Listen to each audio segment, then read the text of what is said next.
All right, YouTube. Good morning, good afternoon, good evening, wherever you're watching this from. This is Cobbs with the Parlay Parlor. It is Thursday, February 19th, and we are back from the All-Star break.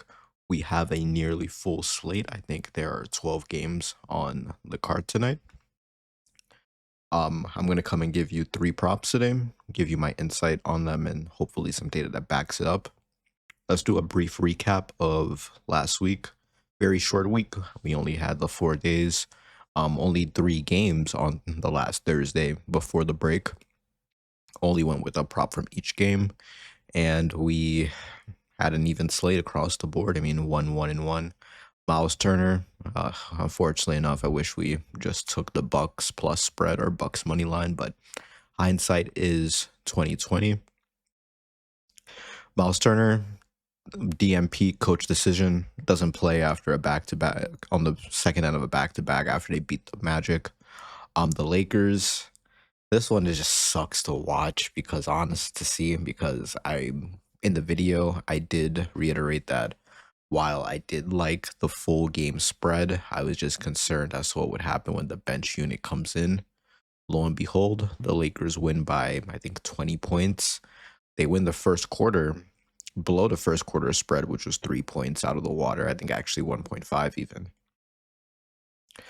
They win by 8 points, and in the second quarter, they let the Mavericks go on a 18-2 run, and they lose the first half, I think, or they just covered by one. But in any case, we don't win the minus 3 points. And for the last prop, Drew Holiday exploded. I mean, I think he literally had 30 points alone, so he covered this in points. A lot of questionable tags and injury report. I think it was literally him, Denny Avia, Donovan Clingan were the only routine starters. Could have taken Trailblazers spread, but I never brought it up in the video. So the three that I mentioned are the three that come on here. No coulda, shoulda, wouldas.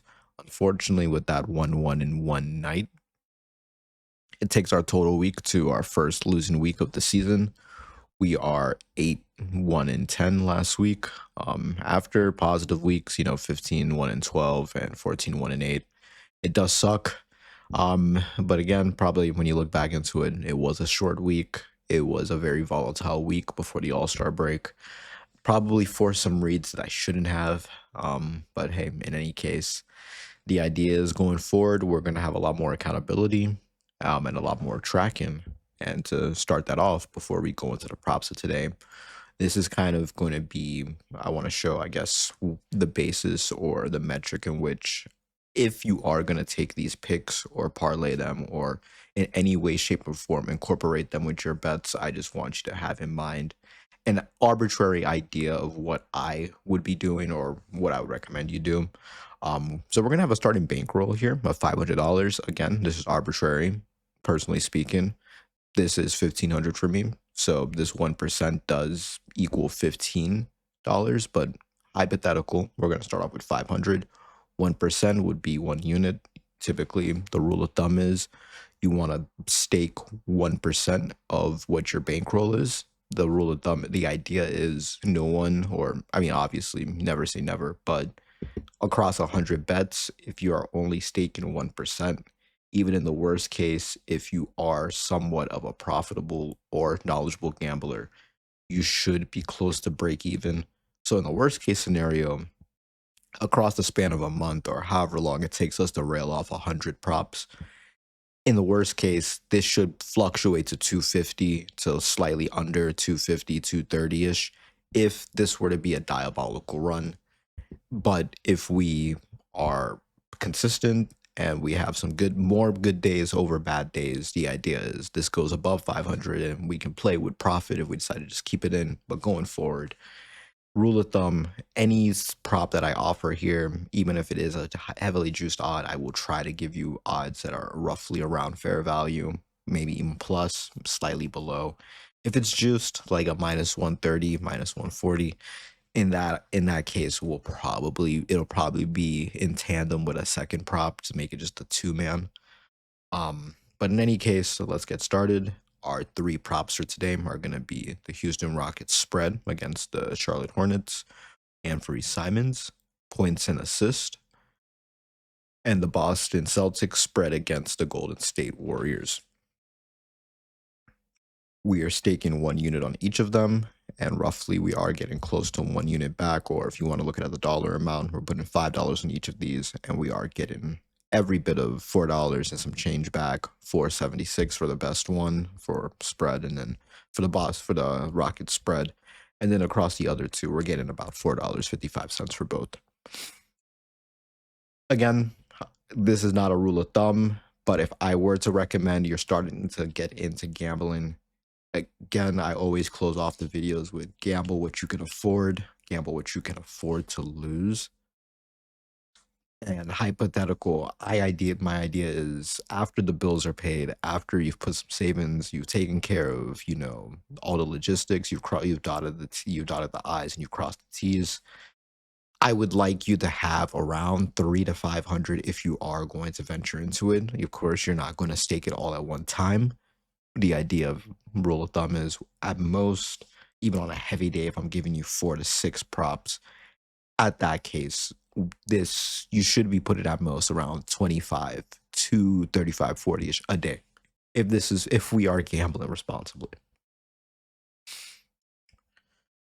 Okay, so for the first prop, we are going to take the Rockets spread against the Hornets. And I know whenever you see the Charlotte Hornets, and again, this is just the definition of insanity, doing the same thing over and over again, hoping for a different result. But there is a lot of nuance we need to look at this with. Yes, Hornets, amazing team against the spread across the season, especially most recently since the turn of the year. I think they've covered it. They've covered the spread in every bit of 3 of the last 10 games. Wow, 7 out of the last 10 games. 18 of the last 20. Okay, that's fine. Honestly, this doesn't concern me more, because of what happened during one of the few games. I think this was Monday or Tuesday when the Hornets played the Pistons. Huge brawl, a lot of suspensions. On the Charlotte side, Moussa Diabate and Miles Bridges, who are the 2 players that are going to be suspended. Over on the Pistons side, Jalen Duren and Isaiah Stewart.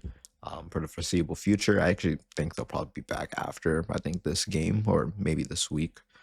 But in any case, they did recently play each other this season. I wouldn't say it was a blowout, but it was an upset. I mean, I'm pretty sure the Rockets were favored going into this. I'm pretty sure they were favored by 5 points, I want to say, or probably just 3.5. Charlotte came through. I mean, in Houston, beat them 109-99. Ibuka benched the starters halfway through the 4th quarter, and they just pulled ahead. I mean, in terms of a Rockets team, yes, Steven Adams, unfortunate that he is out for the rest of the season now, and Fred VanVleet, we're probably not going to see him until deep into the playoffs, and then even then, we're probably not going to see the best iteration of him until next season at the start of next season at the earliest. But other than that, I mean, we have a fairly healthy Rockets team, a full Rockets team. Yes, right before the All-Star break, they did lose to the Clippers on the second end of a back-to-back. And then during the All-Star break, there was some controversy coming out with Kevin Durant and another alleged burner account on social media, with him disparaging a lot of his former and current teammates, some of which are in this Rockets team. I'm not going to look into too much of the noise, because if I were to look into the noise of that, logic would then say, hey, Charlotte, they're at home. They've been on a tear recently. You got to take them, especially with all the controversy going on in the Rockets camp. But if we just look at terms of starting lineups, and then even if we try to expand it to the bench, the Rockets are healthier. The Rockets have a hypothetical better starting 5.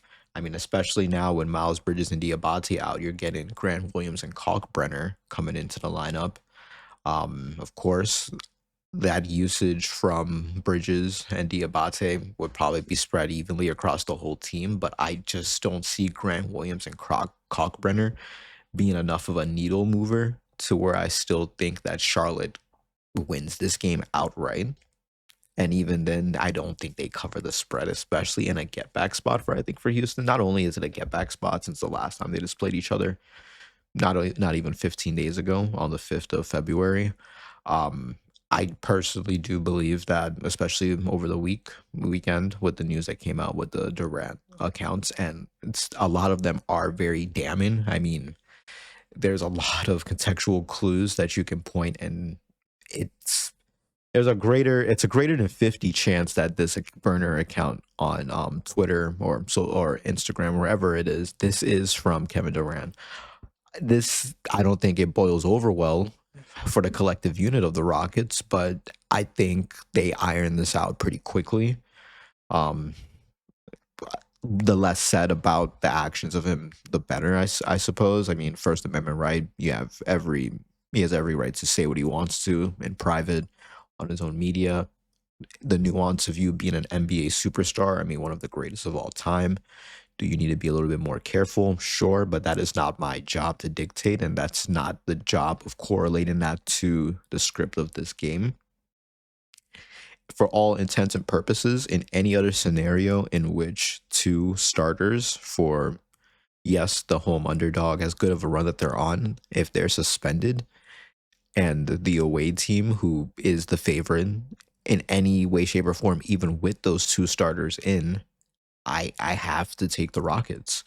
Again, if the Hornets come out after the break and they're still on the same run of form that they were before, hey, then this is going to be the first loss of the night when we come back tomorrow morning. But for the Rockets, -4.5, I love it. I mean, I wish I could have gotten it earlier when it opened at 2.5, but that was literally Monday morning, and I purposely chose not to look into any apps until last night, just to detox a bit after a pretty heavy first half of the season. For the Rockets to cover a 5-point spread, the Hornets are missing two of their starters. You can look at the fracas in the Rockets camp, and maybe that can lean you towards the Hornets. I couldn't. I mean, at a plus 150, I couldn't get behind it either, to be honest with you, on a Charlotte money line. The only line from the Charlotte side that I was potentially in contemplating was Grant Williams 3 assists plus 2.5. Over 2.5, it's offered at plus 125 across the majority of the books. Um, FanDuel has 4 assists at plus 400. But the only idea that I can get behind that is just because Diabate is out, and more importantly, Bridges is out, and you have Grant Williams, who will play at that 4 in place of Miles Bridges at power forward. But there's been multiple times, well, not multiple times since he's been out for so long, but there have been instances where Grant Williams has played at the 5 in a small ball rotation, has the center. And then, in which case, the logic behind that is when the ball gets into his hands, I am not expecting any type of offensive output from him besides him dishing it off to one of Knuppel, Brandon Miller, or LaMelo Ball to shoot. But again, LaMelo Ball and Brandon Miller can be kind of ball hogs in the way that they facilitate and create their shot. I would just be concerned on whether or not after the pass, if the actions that they take would negate the potential assist. In terms of Knuppel, for Grant Williams to dish the ball out to him, it's going to be a catch and shoot, or very limited actions needed to facilitate a field goal attempt. So yeah, the assist line could go for Grant Williams, but before, again, you're looking at it with too much of a magnifying glass. The most obvious one, hopefully I'm not falling into the trap, is the Rockets -5. Our second to last prop of today is going to be Anfernee Simons. We're going to take him for 21 points and assist. You can get this for -110 on FanDuel, offered roughly around the same across all the books and prediction apps. We do have the Raptors facing off against the Bulls in Chicago.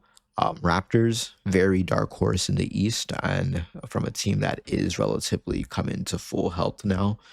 I mean, everyone on their injury report are just probables, and even the probables there, Sandro and Colin Murray-Boyles, of course, that does bring the front court depth a little thin for them, but Jakob Poeltl is back. after a very long absence. I think he just played his first game in the most recent one against Detroit, but before that, he was out since before Christmas. Um, I was honestly looking into it just because of the lack of front court depth that we're getting in terms of if Sandro and Colin don't end up playing, but they're questionable and probable. They probably do. And a rib and like a thumb bruise, I'm not really confident that these guys end up not playing. So in which case, where do I look at next?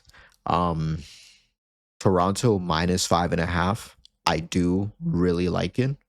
Only thing is, they did just play recently, and we are getting Josh Giddey back in the lineup. Of course, the Bulls, they've changed a lot of things. I mean, Vucevic, Kobe White have left. They brought in Colin Sexton and Anthony Simons. While they're still in a lot of disarray, I just think maybe the All-Star break is enough time for them to gel a little bit. While I do believe Toronto wins this outright, for me to take them for the 6 points, even though they do have a full bill of health. Contrary to what I just said in the last game, I mean, just like the Rockets, relatively full bill of health. But the 6 points here, it's dicey. I still like it. I personally probably will play this on the side in my own other uh, in my own other conquest of gambling today. I probably will take a Toronto first half or a Toronto full up spread. But for the video today, I decided to go with Anthony Simons. Just because, yes, we do have Josh Giddey with a Q tag. I mean, even if he does play, it's been a while for him. He hasn't played this month at all. Last game he played was against the Pacers on the 28th of February. So for him to come back, we're gonna expect some bit of a minutes restriction potentially. Maybe the All-Star break was enough time for him to get full minutes, but I can't trust full output from Josh Giddey until we see a game of him getting at least 27, 28 minutes.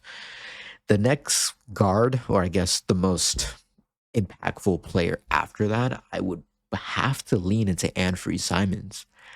Yes, he is someone that just got traded from the Boston Celtics, but if we look at every game that he has played since he's joined the Bulls, the only game that he's gone under 32 minutes is a blowout against the Boston Celtics on last Wednesday. It was 19 points, but it was very well like 25 points.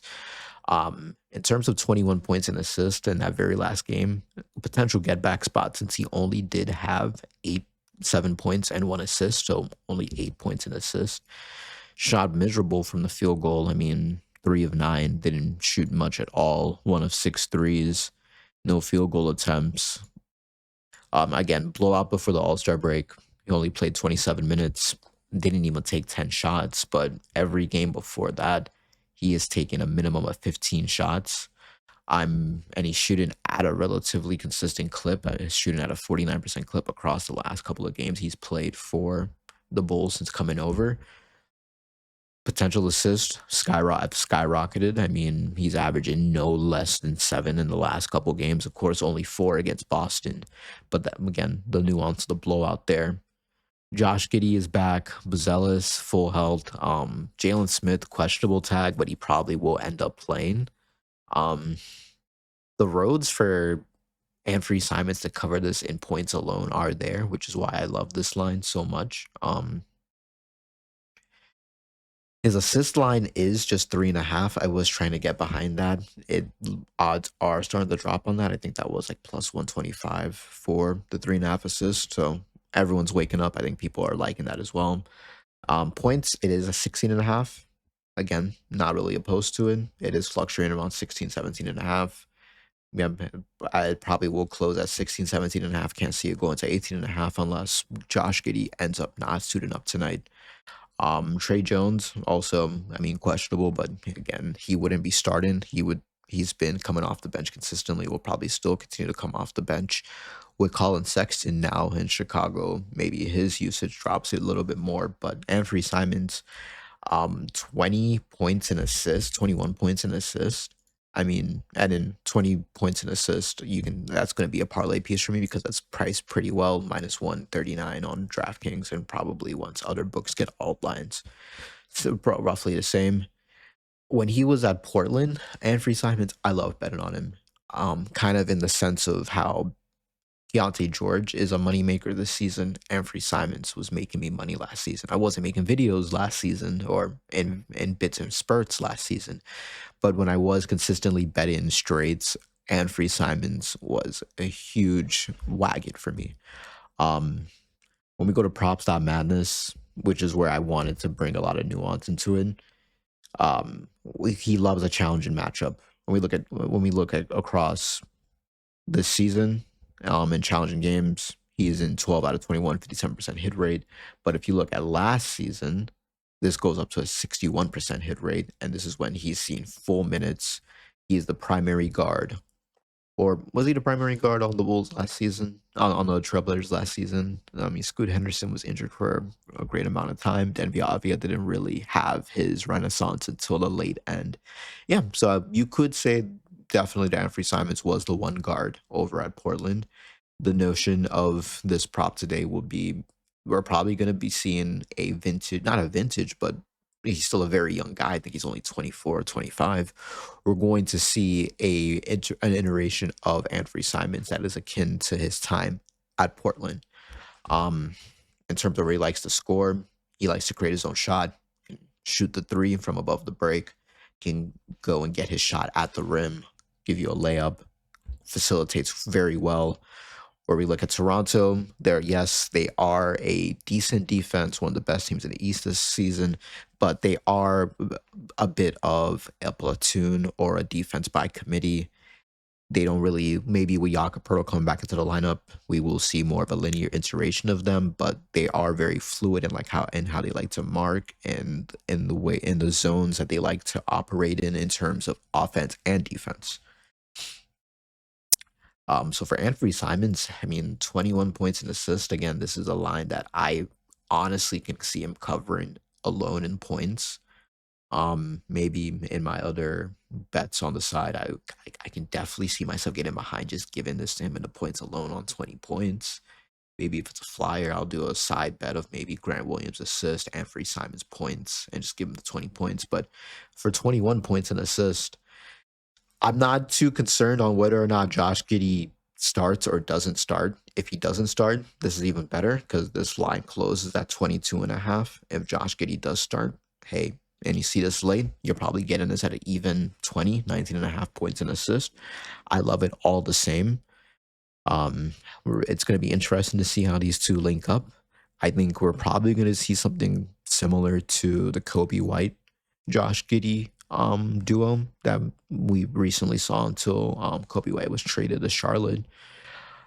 In that case, I love this even more because honestly, again, I opened this, I prefaced this with saying I love Simons from betting on him when he was at Portland. I love him as a better shooting guard than Kobe White. I will preface that there could be some bias coming into it, but I think he's a more consistent shooting guard than Kobe White. Of course, smaller sample size since he's been in the league less than Kobe White, but I think his ceiling is a lot higher. Kobe White might have, or currently Kobe White has the better floor or the higher floor, but in terms of the ceiling, I think Anthony Simons has the better end product for sure. And that comes into why I think Chicago has gone. Of course, you can understand maybe money considerations and whatnot with them trading Vucevic to the Celtics. But for a guard heavy team to go and acquire another guard, I definitely do see them considering Simons has one for the future that they would like to build with. Last prop of today, we're gonna go with the Boston Celtics, and we're gonna take them for the -5.5 spread. Again, this does suck that I didn't open any of the books until last night because this did open. Again, it opened at Monday at -1.5. I would have been over this probably because there's anticipation that Steph Curry and potentially Porzingis would start. Steph Curry is now officially out. Porzingis is questionable. I just don't see them bringing Porzingis back until they have Curry. I think Steve Kerr is going to want to see whatever form of the Warriors that they have, the best form of the Warriors that they have when they have everyone going. So with that said, this comes into the same narrative of the Rockets spread. This is the healthier, fuller team. Um, Again, Shireman, that is kind of interesting. Him started in lieu of Peyton Pritchard, but again, that helps us even more, I think, when Pritchard comes out with that second unit. But in any case, Boston minus 6 point spread. I wouldn't be surprised if this closes at 6, 7.5, especially if the news comes out that Porzingis will officially not play, which is what I am definitely anticipating.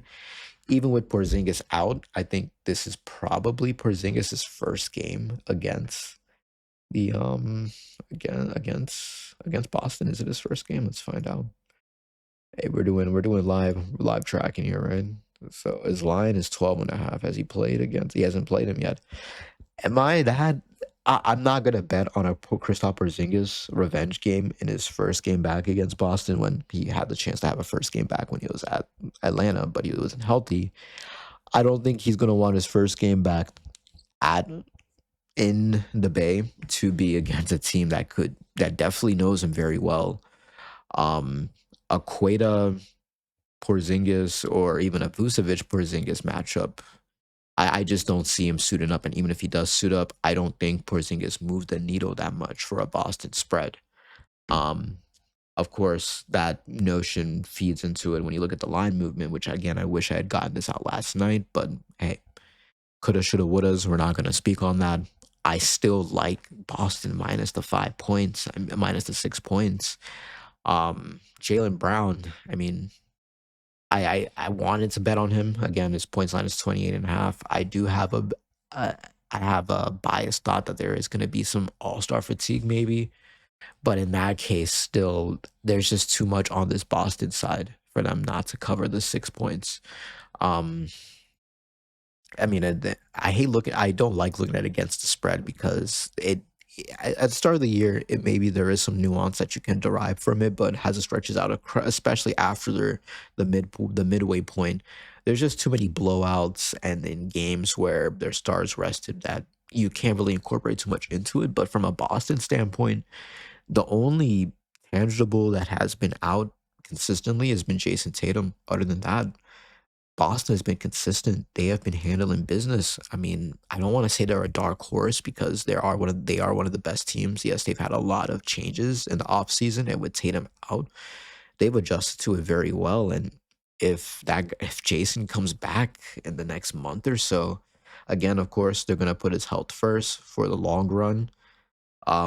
But in a season that they essentially everyone probably for all intents and purposes thought that Boston were definitely going to just put into the in the back of their consideration in terms of priority. They're a dark horse.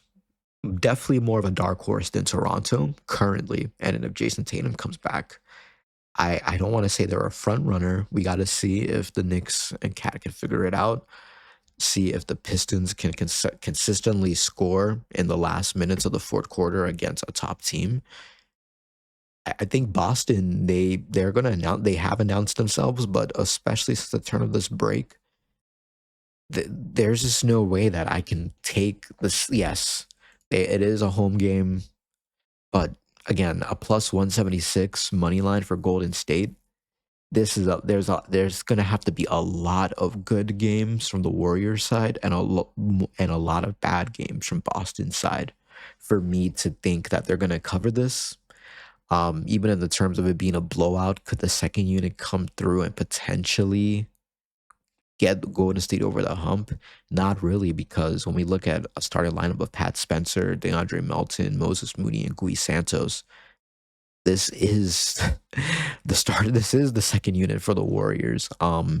Now we're bringing in Peyton Pritchard coming off the bench along with Vucevic. I, I definitely see this being a double-digit win for Boston. Again, I'm not going to tell you to bet Boston minus 10 right now. If you are going to do that on the side, maybe.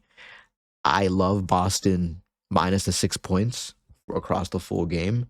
If you want to get your money sooner, I love Boston minus the 2.5 for the first half as well. Both of those are an equal play. What we are going to track for tomorrow is going to be the Boston full game spread. But 3 points for Boston in the first half. I mean, and let me see what the Rockets' first half spread is. I want to if it's 3 points as well. Oh my God, yes, you can take the first half spreads on both of these games for the Rockets and the Celtics, and I think you're gonna make your money. That you can play Simons, you can't play Simons, whatever. But if I were to essentially, I hate the term lock. There is nothing guaranteed in this venture, but my two most confident plays for tonight are definitely going to be a Rockets spread and a Celtics spread. You can take the full game at -5 points for Houston, -6 points for Boston. If you want to get your money sooner, you can take the first half at 3 points. I love them both. Props for today: Houston Rockets -4.5 spread, and Free Simons over 21 or 20.5 points and assist, and the Boston Celtics 6 point spread. If you're still here after 30 minutes of listening to me ramble about props today, I really do appreciate it. Like I'll always say, please gamble responsibly. Gamble what you can afford to lose, not what you're willing to lose. Gamble what you can afford to lose without it ruining your life.